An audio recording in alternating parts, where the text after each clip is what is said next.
পনির দিয়ে বানানো যে কোনো রেসিপি আমার কিন্তু ভীষণ ভাল লাগে, তাই মাঝে মাঝেই পনির দিয়ে এক এক ধরনের রেসিপি আমি ট্রাই করি। আর সবকটাই দেখেছি খুব ভালো লাগে খেতে। আমার তো ভীষণই ভালো লাগে। তো আপনারাও এই রেসিপিটা একবার ট্রাই করে দেখতে পারেন, আশা করি আপনাদেরও খুব ভালো লাগবে। তো এটা বানানোর জন্য প্রথমেই যেটা লাগবে সেটা হলো পোস্ত আর সাদা তিল। এই পোস্ত আর সাদা তিল সমপরিমাণ একটা বাটির মধ্যে নিয়ে নিয়েছি, আর একটু জল দিয়ে এটা মিনিট 15-র জন্য ভিজিয়ে রেখে দেব। এতে কি হবে, এটা দিয়ে বানানো পেস্টটা খুব মিহি হবে এবং কোনো দানা দানা পেস্টের মধ্যে থাকবে না। তো এটাতে যেহেতু একটু দানা দানা থাকে, তাই মিনিট 15-র জন্য যদি এটা ভিজিয়ে রাখা যায় তাহলে পেস্টটা কিন্তু খুব সফট হয়। এরপর পনিরগুলো ছোট ছোট পিস করে কেটে নেব। আমি যখনই পনির বানাই বাড়িতে বানিয়ে নিয়েই কিন্তু করি। কেনা পনির আমি খুব কমই ব্যবহার করি, তো আজকেও বাড়িতেই পনিরটা আমি বানিয়ে নিয়েছি।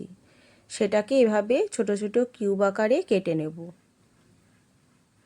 সব কটা পনির কাটা হয়ে গেলে এগুলো একটুখানি ফ্রাই করে নিতে হবে।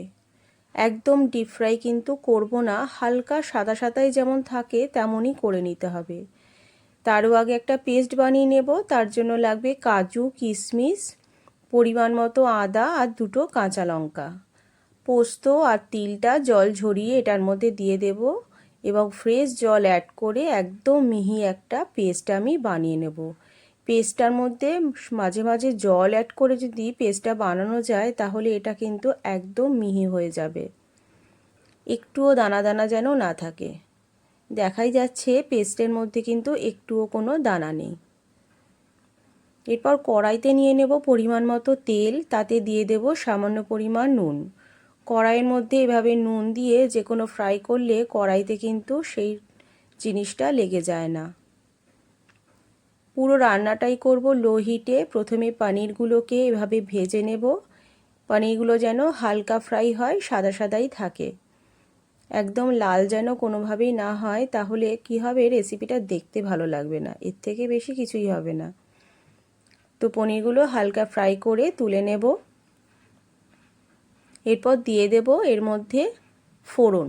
তাতে দিয়ে দেব একটা তেজপাতা, কাঁচা লঙ্কা, শুকনো লঙ্কা, গোটা জিরে আর গোটা গরম মশলা মানে এলাচ, লবঙ্গ, দারচিনি।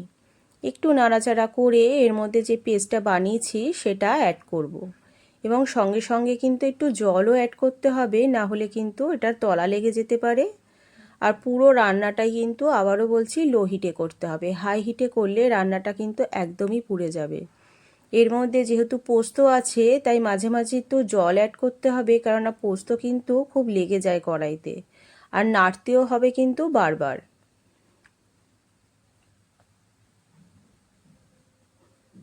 মশলাটা একটু কষে গেলে তার মধ্যে আবারও একটু মশলা অ্যাড করব, যেমন ধনে গুঁড়ো, জিরে গুঁড়ো, কাশ্মীরি লঙ্কার গুঁড়ো, দেব একটুখানি সামরিচ গুঁড়ো আর সামান্য গোলমরিচ গুঁড়ো। এই রান্নাটাতে হলুদের ব্যবহার কিন্তু একদমই করা যাবে না। সব মশলা একসাথে খুব ভালো মতো কষিয়ে নেব। যদি আবারও একটু জল লাগে তাহলে আবার একটু জল অ্যাড করতে হবে। খুব ভালো মতো কিন্তু মশলাটা কষে গেছে। এরপর স্বাদ মতো নুন দেব। মশলাটা থেকে যখন তেল ছাড়তে শুরু করবে তখন একটু ফ্যাটানো টক দই দিয়ে দেব। এবার সব কিছু আবারও খুব ভালো মতো কষিয়ে নেব।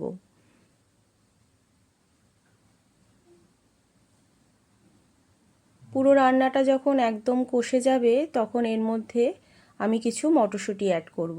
এসব রান্নায় এসব মটরশুঁটি দিয়ে করলে কিন্তু খুব ভালো লাগে খেতে। সব কিছু খুব ভালো মতো নাড়তে হবে, না হলে তলা লেগে যাবে। এবং মশলাটা থেকে যখন তেল ছাড়তে শুরু করবে সেই সময় পনিরের পিসগুলো দিয়ে দেব। খুব ভালো মতো নাড়াচাড়া করে নামানোর আগে দেব শাহি গরম মশলা, পরিমাণ মতো ঘি আর ফ্রেশ ক্রিম। ব্যাস, তাহলেই কিন্তু পনির রোস্টের এই রেসিপিটা মোটামুটি রেডি হয়ে যাবে। খেতে ভীষণই ভালো লাগে। আপনারা অবশ্যই বাড়িতে একবার ট্রাই করুন এবং আমাকে জানাবেন রেসিপিটা আপনাদের কেমন লাগলো। ভালো লেগে থাকলে একটা লাইক দিয়ে দেবেন।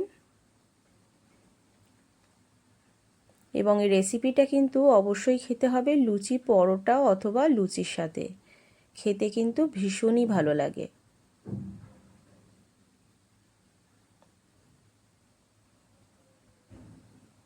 আজকের মতো এই পর্যন্তই। আবারও একটা রেসিপি নিয়ে আপনাদের সাথে আবারও দেখা হবে।